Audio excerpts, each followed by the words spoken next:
siang hari ini kita akan membahas materi terkait osteoporosis. Nah, di sini telah hadir narasumber kita dari Rumah Sakit Bayukarta yang pasti narasumbernya luar biasa ya. Ini sudah hadir dengan kita Dr. Nia Irayati MKes SPOT. Ya, beliau adalah dokter di Rumah Sakit Bayukarta. Ya, ini memang spesialis ortopedi ya. Ya, Ortopedi ya, Dok. Ya, baik untuk mempersingkat waktu mungkin selanjutnya saya serahkan ke Dokter Nia untuk penyampaian materi, Dok ya. oke, Oke, terima kasih Kak silakan. Beni. Terima kasih. Saya akan mulai pembahasan hari ini. Kita akan cerita tentang osteoporosis. Mungkin sudah sempat dengar dan tahu apa sih sebenarnya osteoporosis itu. Osteoporosis itu keadaan di mana tulang menjadi rapuh dan cenderung dapat mengalami patah. Dan osteoporosis ini sendiri terjadi karena massa tulang mengalami penurunan, jadi berkurang atau hilang, sehingga struktur jaringan pembentuk tulang itu mengalami perubahan. Kemudian osteoporosis tulang yang mengalami osteoporosis ini akan menjadi lebih keropos dan kalsium fosfat yang merupakan komponen pembentuk tulang juga mengalami proses pengurangan. Jadi bisa dilihat di gambar, itu ada di sebelah kanan atas ya, itu ada gambaran tulang yang normal. Kita lihat pori-pori dari tulangnya itu lebih padat, ya lebih lebih kompak dibanding dengan di bagian bawahnya lebih celahnya lebih besar dan jarang-jarang. Jadi itu lebih memperlihatkan gambaran tulang yang normal dengan tulang yang mengalami osteoporotik.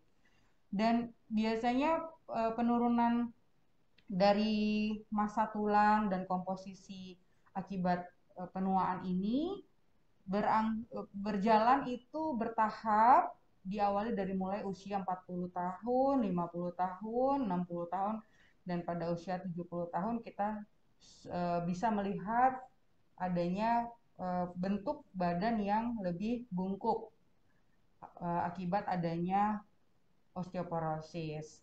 Nah, yang di sebelah kiri kita bisa lihat ada gambar seorang uh, usia lanjut, laki-laki usia lanjut, tidak sengaja dia terpleset, kemudian jatuh. Sebenarnya ini suatu kejadian yang biasa terjadi, tetapi pada usia lanjut gampang sekali patah. Kalau kita yang masih usia muda dengan tulang yang masih kuat, jatuh seperti ini tidak akan menyebabkan patah tulang. Dan biasanya paling sering terjadi patah tulangnya itu di daerah panggul dan tulang belakang. Oke, nih uh, usia berapa sih populasi kejadian osteoporosis itu sendiri? Dalam studi epidemiologi bahwa populasi usianya di kisaran usia 60 tahun, kecenderungannya itu wanita bisa dua kali lebih banyak daripada pria.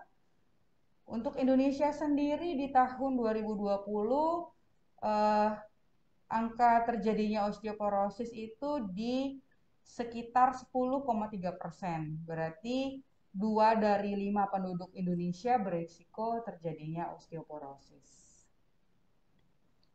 Oke, kita lanjutkan. Nah, risiko terjadinya osteoporosis itu apa aja sih yang bisa mengakibatkannya? Salah satunya adalah tidak cukup dalam mengkonsumsi makanan dengan kalsium dan vitamin D. Sehingga tubuh tidak menyerap cukup kalsium dari makanan karena biasanya pada pasien-pasien yang mengalami operasi pada bagian lambungnya. Itu bisa jadi penurunan kalsium. Penyebab penyebab lain terjadinya osteoporosis itu pada wanita karena penurunan hormon, hormon estrogen, kemudian penurunan testosteron pada pria. Ini semuanya berhubungan dengan pertambahan usia. Kemudian pasien-pasien atau orang-orang yang terkurung di tempat tidur, artinya dia tirah baring lama di tempat tidur karena penyakit-penyakit tertentu. Itu juga bisa menyebabkan terjadinya eh, osteoporosis. Kemudian pada pasien yang memiliki kondisi peningkatan peradangan pada tubuh. Contohnya pada pasien-pasien yang mengalami autoimun. Jadi proses peradangan itu terus berlangsung di dalam tubuhnya karena ada proses mengenali apa yang ada di dalam tubuhnya itu sebagai suatu benda asing sehingga muncul peradangan. Kemudian sering kita ketemu orang-orang yang suka mengkonsumsi obat-obatan tertentu seperti perawatan hormon pada pasien kanker prostat atau kanker payudara dan obat-obat steroid yang diminum lebih dari 3 bulan. Ini biasanya pasien banyak yang minum obat-obat warung uh, yang mengandung steroid. Sebenarnya pasien tidak tahu apa sih sebenarnya steroid. Contoh obat-obat yang sering beredar itu seperti dexamethasone, metilprednisolon, karena memang sebenarnya obat-obatan ini untuk obat peradangan. Karena memberikan hasil yang cukup efektif dan uh, dapat langsung kita lihat hasilnya dalam waktu singkat, maka sering dikonsumsi dan dikonsumsi dalam waktu jangka yang panjang. Padahal efek sampingnya adalah salah satunya bisa terjadi osteoporosis. Nah, bagaimana sih kita bisa tahu bahwa kita ini saat ini sudah masuk ke dalam fase osteoporosis atau belum ya? Nah, ada alat pemeriksaan yang bisa dipakai sebagai gold standar untuk menilai seseorang ini terdiagnosa osteoporosis, yaitu namanya pemeriksaan DEXA.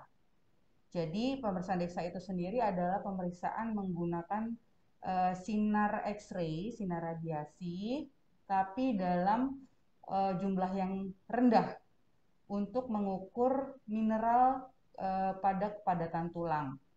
Dan biasanya daerah yang diukur itu adalah tulang di bagian tulang belakang dan tulang pinggul. Tes ini bisa dipakai untuk memprediksi kemungkinan patah tulang di masa yang akan datang, kemudian bisa melihat juga pada pasien-pasien yang sudah mengalami osteoporosis seberapa baik obat-obat osteoporosis bekerja untuk menjaga tulangnya untuk tidak terjadi kerusakan atau pengeroposan atau patah tulang. DEXA test ini sendiri bisa kita ulang setiap 2 tahun. Oke. Lalu bagaimana sih cara mencegah osteoporosis itu sendiri? Yang pertama kita pastikan cukup mengkonsumsi kalsium dan cukup mendapatkan vitamin D. Gampang sekali sebenarnya kita bisa menjumpai kalsium dan vitamin D di sekitar kita.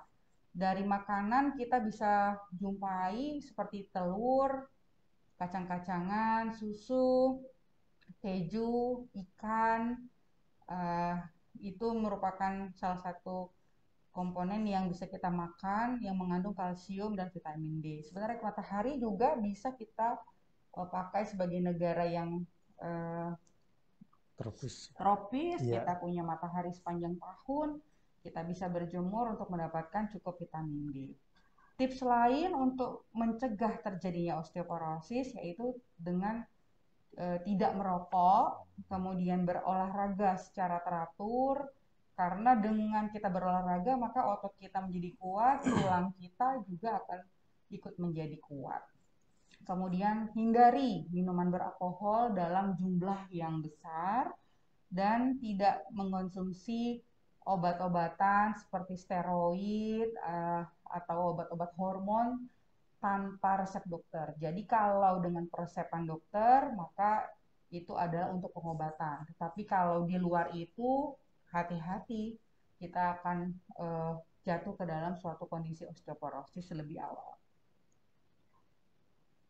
Oke, Untuk banyak nih yang tanya, gimana sih minum kalsium dan vitamin D yang tepat untuk orang dewasa gitu ya.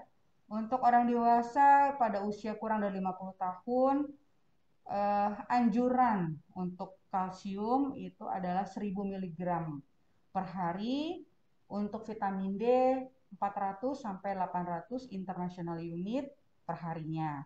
Untuk wanita di usia 51 tahun sampai 70 tahun, kalsium dianjurkan konsumsi dalam jumlah 1200 mg dan vitamin D 400 sampai 800 international unit per harinya. Untuk pria disarankan pada usia 51 sampai 70 tahun dia mengkonsumsi 1000 mg kalsium dan 400 sampai 800 international unit vitamin D.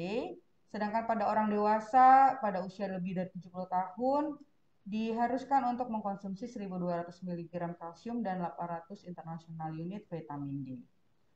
Oke. Lalu apa yang bisa kita lakukan lainnya untuk kita mencegah, dan pada pasien osteoporosis juga dapat direkomendasikan melakukan kegiatan ini. Jadi aktivitas fisik itu sangat disarankan. Mulai dari sekarang kita perbanyak latihan fisik, olahraga, dan jika sudah menderita osteoporosis, olahraga menjadi salah satu latihan atau aktivitas fisik yang direkomendasikan agar tulang yang sudah mengalami osteoporosis ini tidak gampang patah. Contohnya adalah senam, kemudian dansa, menari, angkat barbel juga masih boleh, tetapi tidak boleh melebihi berat disarankan bebannya di Tidak kisaran berlebihan lah 1 ya. sampai 2 kg, tidak lebih Tidak dari lebih 2 ya. kg. Kemudian hindari olahraga yang banyak yang high impact ya, yang berlari, melompat, atau melakukan gerakan memutar ya, karena ditakutkan terjadinya risiko cedera mengakibatkan patah. Kemudian pemberian bone supplementation, kemudian obat-obat osteoporosis itu harus sesuai dengan rekomendasi dokter, dan hindari kegiatan yang bisa mengakibatkan kita jatuh, akibatnya jadi patah tulang. Nah, ini terakhir pesannya adalah dokter mungkin akan merekomendasikan dosis vitamin D yang lebih tinggi jika memiliki faktor resiko osteoporosis atau kadar vitamin D dan kalsium yang rendah.